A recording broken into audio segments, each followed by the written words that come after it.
درود و مهر به همه شما عزیزان و همراهان چنل راست. امیدوارم هر کجای دنیا، هر ساعت از شبانه روز که هستی، حالی خوب، لبی خندون و دلی شاد داشته باشی. نمیدونم چه ساعتی از روزه که داری این پیام میشنوی، ولی از خدا میخوام، از آفریدگار میخوام، از پروردگار میخوام ساعات پیش رو همراه با آرامش، همراه با امید و صد البته با پذیرش ادامه بدی. پذیرش که داشته باشیم من و تو، اون موقع تمام مشکلاتو تاب میاریم. پذیرش که داشته باشیم دیگه دنبال چرا و چه کنم نمیگردیم و میدونیم که باید بازی و به نفع خودمون ادامه بدیم. پس چند ثانیه سکوت میکنم که بتونی تصور کنی، تجسم کنی، تخیل کنی، دوری کنی از تمام افکار پس ذهنت، از تمام خواسته ها، از تمام نیازهایی که به خاطرش توی ذهنت قوقا بوده. تا به این لحظه ذهنو خالی میکنیم، آماده میشیم برای شنیدن کلام لسان و غیب حافظ شیرازی.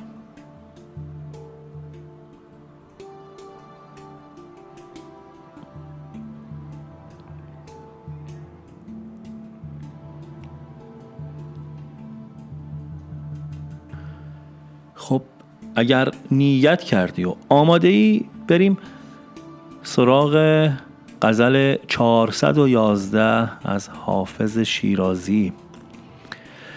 تاب بنفشه می دهد طره مشک سای تو، پرده غنچه می درد خنده دلگشای تو.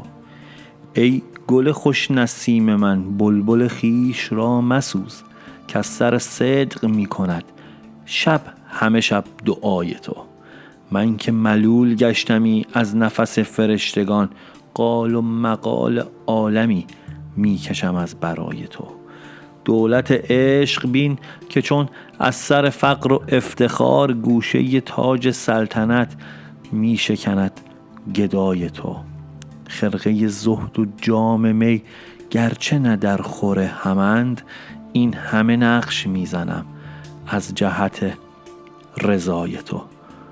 شور شراب عشق تو آن نفسم رود ز سر، کین سر پر هوس شود خاک در سرای تو.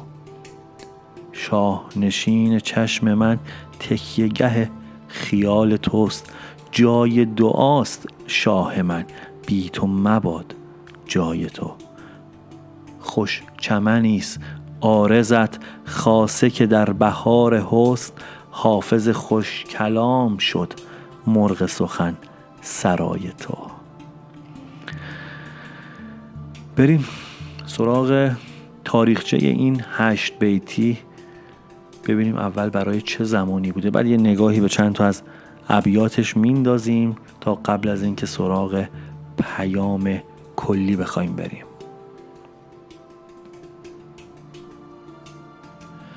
چیزی که مسلمه این غزل مال سالهای پایانی عمر حافظ، پختگی رو داری حس میکنی دیگه. این غزل، این 8 بیتی اصلا انگار به ناز تنازی و رقص میکنه زمانی که داری میخونیش.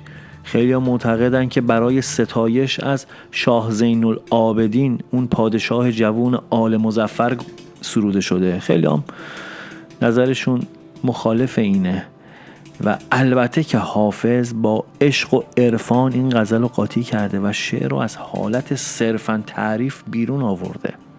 این غزل در سبک عراقی سروده شده، سبکی که پر از لطافت، عاشقانه های عارفانه، ایهام و تشبیه های زیباه.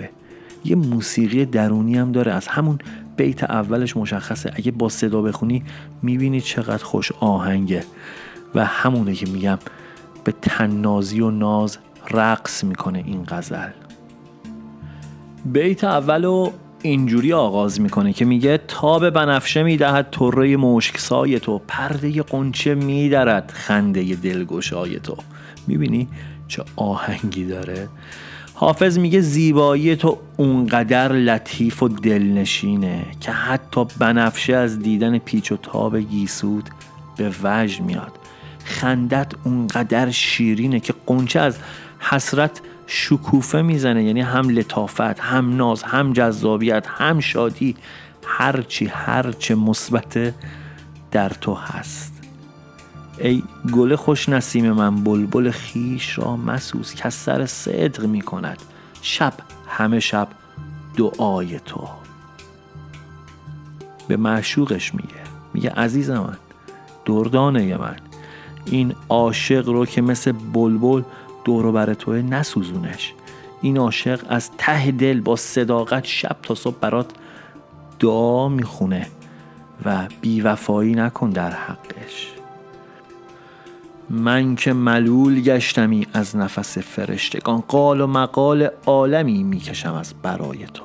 میگه من اون آدمیم که حتی از همنشینی فرشته‌ام خستم، اما حالا به خاطر تو قرقر و حرف مردم رو دارم تحمل میکنم. یعنی عشق آدمو از خودش میگذرونه.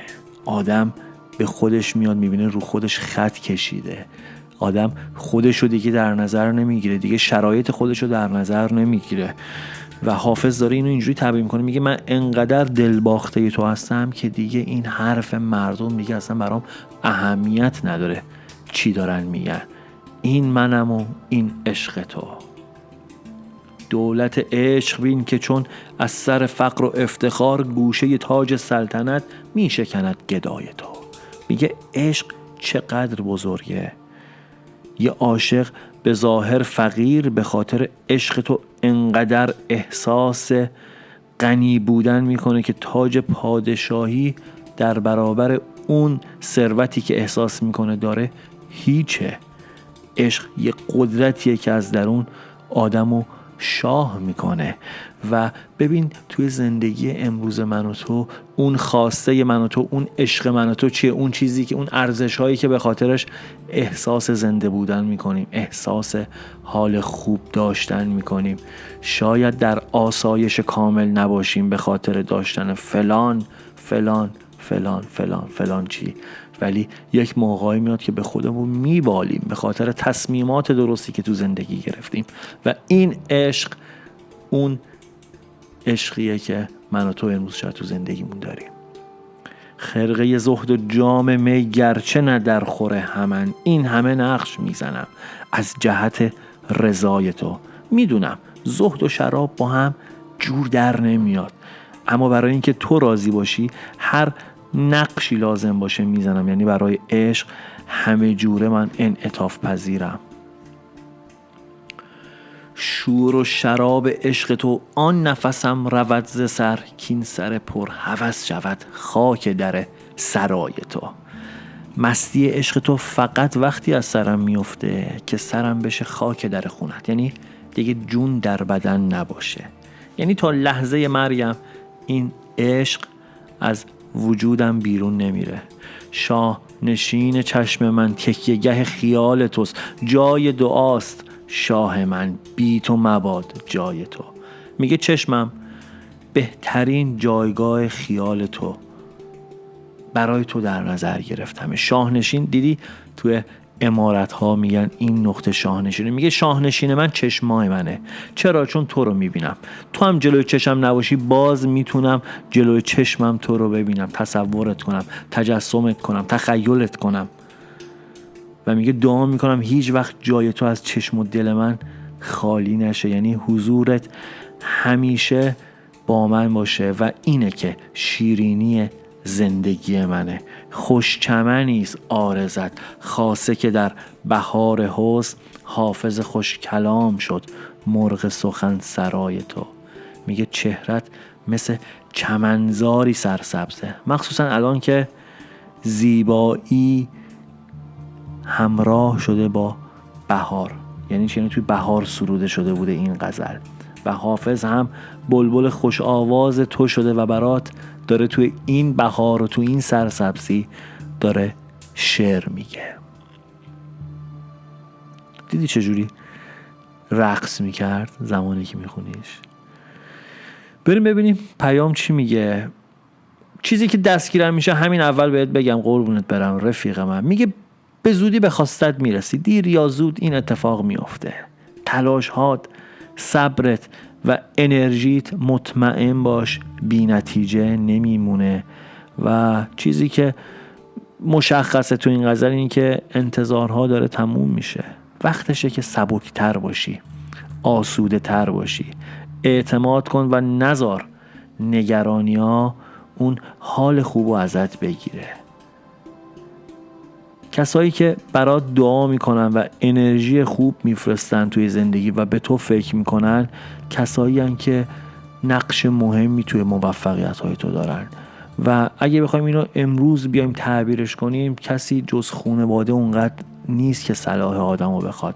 چقدر خوبه که حواسمون به این اطرافیانمون باشه. پیام داره بهت میگه تو تمام تلاش خودتو برای رسیدن به مقصود کردی و دیگه منتظر به ثمر نشستنش باش. هر چی میخوای از خود خدا بخوا و برای رضای خدا باشه. وقت اونه که با دیگران بخوای یک سری تعامل داشته باشی. وقت اونه که برای انجام تصمیم و هدفی که در سر داری مشورت کنی. وقت اونه که روی کاغذ بنویسی افکارتو. دیدی شب که میخوای بخوابی چه آرمانهایی برای فردا داری، چه کارهایی میخوای انجام بدی. تا زمانی که ننویسی اینا فقط شب قبل خواب میاد سراغت، عملی نمیشه. پیام ازت میخواد که با نزدیکانت راجبش مشورت کنی، کسانی که بهشون اعتماد داری که بتونی درست تصمیم بگیری و اولین قدمو برداری به سمت رسیدن به اهداف. در کل بخوام یک جمع‌بندی بکنم، غزلی بود بس مبارک، غزلی بود بس دوست داشتنی. نمیدونم متوجه میشی که به وجد اومدم خودم یا نه، ولی چیزی که مسلمه تو این هیاهوی زندگی، تو این شلوغی‌ها، تو این گرونی‌ها، تو این وانفس‌ها، خیلی از مواقع من و تو خودمونو ملزم به رعایت یک سری از نظم میکنیم که این نظم برای من و تو سرعت رو میطلبه. یعنی چی؟ ساده تر بگم، من و تو غرق یک زندگی ماشینی شدیم که احساس میکنیم باید صبح که از خواب بیدار میشیم تا شبی که میخوایم بخوابیم یه سری از موارد رو تیک زده باشیم. فلان کار شده باشه، فلان کار شده باشه، فلان کار شده باشه. و موقعی که شب میای میبینی که بعضیش تیکش نخورده، حال من و تو بد میشه. پیام میخواد بهت بگه که بابا داستان زندگی انقدرم که من و تو فکر میکنیم جدی نیست. این چارچوب ها، این قوانین 100 سال پیش نبوده، 50 سال پیش نبوده. من و تو یه زمانی فقط برای بقا زندگی میکردیم، فقط برای این که بتونیم زندگی رو زندگی کنیم زنده بودیم. امروز در قیل و قال یک سری از داستانها و رفتارها قرار گرفتیم که نمیگم انجامش نده، ولی هوشیارانه زندگی کنیم. به خودم دارم میگم یاد بگیریم کجاها نیاز واقعی مونه که بخوایم در تلاش باشیم برای برطرف کردنش، کجا خواسته است، کجا میتونیم روی یک سری از خواسته هامون چشم‌پوشی کنیم، نه برای اینکه بخوایم قناعت کنیم، برای اینکه بخوایم آرومتر زندگی کنیم، آرامش بیشتری داشته باشیم، بلد باشیم با خودمون حال کنیم، بلد باشیم از یک فنجون چای و قهوه لذت ببریم، بلد باشیم موقعی که داریم قدم میزنیم فقط قدم بزنیم، موقعی که داری به برگ، طبیعت، درخت، گل نگاه میکنی بلد باشیم ازش لذت ببریم. مگه میشه ذهن شلوغ باشه و بتونیم این کارا رو بکنیم؟ در واقع منظور چیه؟ لحظه رو زندگی کنیم، کینه رنجش گذشته رو بذاریم کنار، ترس از آینده رو بذاریم کنار و تو لحظه حال باشیم. خدایا تو بساز برای اینی که داره میشنوه این پیامو، خدایا تو براش درست کن، تو براش تنظیم کن، تو براش اون فرکانس ذهن و جسم و روح و روان رو تنظیم کن روی حال خوب، روی موج ثروت و سخاوت. ممنونم که حوصله کردی و تا اینجا با من همراه بودی. الان که میخوام ازت خداحافظی کنم، امیدوارم فارغ از هر نیتی که داشتی، یک جمله، یک سخن از این پیام گوشه ذهنت قلاب شده باشه، برای این که توی اون بزنگاه بتونی تصمیم درست رو بگیری. پوینده باشی و پایدار.